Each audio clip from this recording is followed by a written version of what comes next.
Ikalawang araw na ng ikinasang nationwide transport strike ng iba't ibang grupong tumututol sa PUV Modernization Program.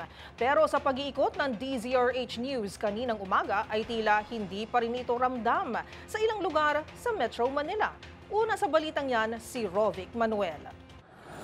Hindi lubos na naramdaman sa Metro Manila ang ikalawang araw ng ikinasang transport strike ng ilang transport group. Sa pag-iikot ng DZRH sa ilang parte ng Maynila, kita pa rin natuloy ang biyahe ng mga jeepney at ilan pang pasaherong sasakyan sa ilang pangunahing kalsada sa lungsod. Hindi rin nagamit ang nakalaang libreng sakay mula sa Manila LGU at Manila Police District dahil sa walang naging problema sa biyahe ng mga jeep. Sa mga kalsada naman ng Pasig na may rutang Quiapo, Maynila hanggang Taguig, wala ring nakitang stranded na mga commuter dahil sa dami pa ring bumiyaheng jeep at UV Express mula kahapon sa unang araw ng tigil pasada hanggang ngayong ikalawang araw. Kahapon, nagpahayag na rin ang Malacanang na hindi gaanong apektado ang commuters lalo na at nakapaghanda ang gobyerno upang hindi makompromiso ang biyahe ng mga mananakay.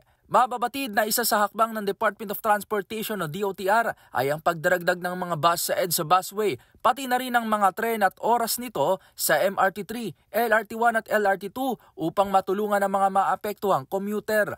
Libreng sakay naman ang tugon ng Metropolitan Manila Development Authority o MMDA sa ilang mga piling lugar. Ang naturang tigil pasada na ikinasa ay kaugnay pa rin sa 3 araw na transport strike ng ilang grupo ng mga tsuper laban sa PUV Modernization Program.